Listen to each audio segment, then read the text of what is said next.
Hey there, I'm Zach McKenzie with Outsmart Magazine, and today we are joined by Bret Shuford, who plays Mr. Banks in the Theater Under the Stars production of Disney and Cameron Mackintosh's Mary Poppins. Bret, how's it going today? It's going great. Good. Awesome. Yeah. So tell me about your character, Mr. Banks. I know a lot of people probably have seen the film or maybe even seen the musical, but for those who haven't, tell us about it. Mr. Banks is very lost at the top of the play. He's a banker and he's trying really hard to keep up with the Joneses and figure out how to become a high-ranking member of society and has sort of forgotten what it means to be a parent. And that's really where I think Mary Poppins comes in and helps remind him and the family what it means to have a family. And a lot of it is based on his, as you learn, from the trauma of his own childhood. And I think we all experience that.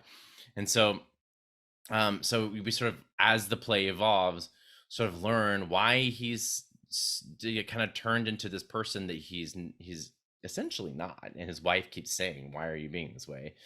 And as they say in the movie, Saving Mr. Banks, if you think Mary Poppins is about the children, you're wrong. It's about helping save the family. So it's a beautiful thing that I think most people overlook. And I think this play really kind of heightens that better than the movie. For those that don't know, you are quite the Disney fanatic. And for this show being a Disney production and it's around the holidays, what makes the musical so special, right? I think we can watch the movie and have our own takeaways from it, but the musical specifically, what makes it so special? Well, I think any musical, getting to experience live theater, being in a room with a collective group of people and experiencing something happening live and in person is unlike anything else. And so I think an opportunity to see a story about a family learning the value of their family with your family could be just like such a beautiful experience that I don't think you can really get to have anywhere else. You're bringing a character. I mean, all of the characters are so beloved and well known, and you're bringing this character to life. Was there any pressure to stay true to that depiction of him in the film, or did you get to bring your own kind? You're like, this is how I always kind of wish Mr. Banks would have said this or something like that. I think that there's a little bit of like I really wanted to try to figure out how to bridge the actor from the film, hence the mustache, and then also bring more of the like book version of Mr. Banks, kind of sort of meet them somewhere in the middle. So that's been kind of fun to figure out how to do that because he is much more it's the film is much more Americanized and then the play is much more British, and there's a very different style and quality to how people carry themselves, in those two different cultures. So it's kind of been fun to figure out how to bridge that. So I do think I found it. I don't want to say too much, but like, it's been an exploration for sure. That's awesome. And you talk about the Americanized version of the film. I just think of Dick Van Dyke and his accent. Yeah, exactly. I mean, it's a perfect example. Yeah. Yeah. So you're a Houston native and you're back on one of Houston's most prominent stages. What's that feel like for you?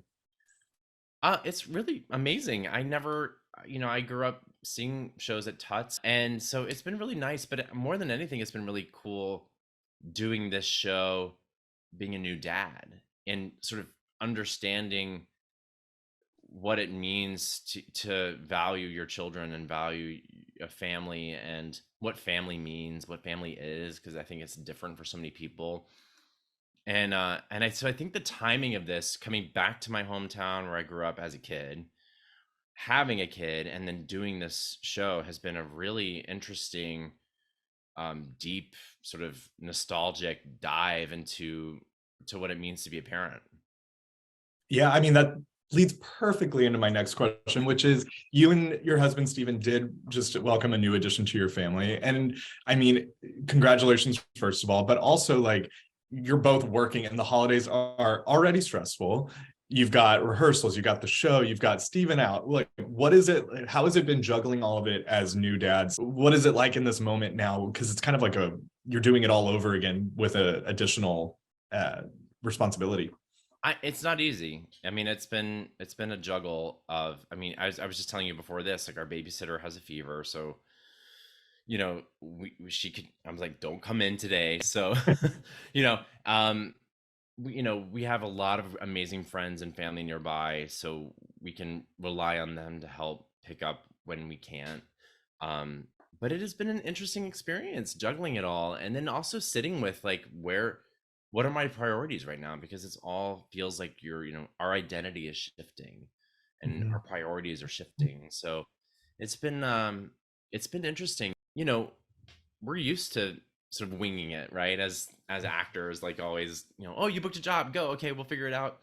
But it's a little bit harder when you have to start thinking about a third person who really relies on you for everything. And I've been really lucky because the woman who plays my wife in the show has a baby the same age Oh, as our son Maverick. And so I'm constantly like, what are you doing? How are you doing this? So it's been nice to have like resources. And that's the beauty of doing the show too, is when you get to do theater, it's such a collaborative experience. And so it's been nice to feel like we're not alone. We're not living out like in outer space, floating around trying to figure out how to be dads. yeah, for sure. Will Maverick get to go see the show? I don't think so. I no. Too young. Yeah, I think that might just be too. I'd be so worried if he's gonna cry or I don't know. We'll see. He came to rehearsal and he took Okay. in all the people, and that was super cool to have him come to rehearsal studio. So we'll see. Maybe he'll come to the theater. Yeah, got to start him young. Houston is a theater town, whether people know it or not. We have plenty to experience during the holidays, but in your words, why is Tuts? Why is this production of Mary Poppins? Why is it the perfect way for families, but also just friends that want to come together to celebrate the holidays, or just theater goers who want to buy a solo ticket and take in some holiday magic? Why is this the show to do it? Well, it's classic, right? All the songs are recognizable. You're going to be singing along with all of them. You've got magic, you've got flying, you've got huge production numbers with amazing dancers, beautiful voices. You're just not going to see all of those things in one place, except at Tuts. If anybody follows Tuts and you're watching this, I did see some behind the scenes footage of Mary Poppins flying for the first time. So it's going to be magical for sure. Bret, before I let you go, let people know where they can follow you. And I know you and Steven both have a joint account. So kind of talk to us a little bit about that. Yeah, come follow us at Broadway Husbands. We share our journey as parents and artists and our life of figuring all of this out. It's super fun. And then on my personal account, you can follow me at Bret Shuford on Instagram. We're on TikTok. We're on YouTube. I'd love to say hello if you're out here and you're coming to see the show. Make sure you let us know.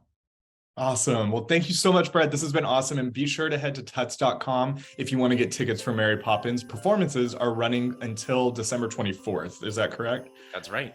All right. All right. Well, tuts.com. Thank you, Bret. And we'll talk to you again soon, hopefully. Thanks, Zach.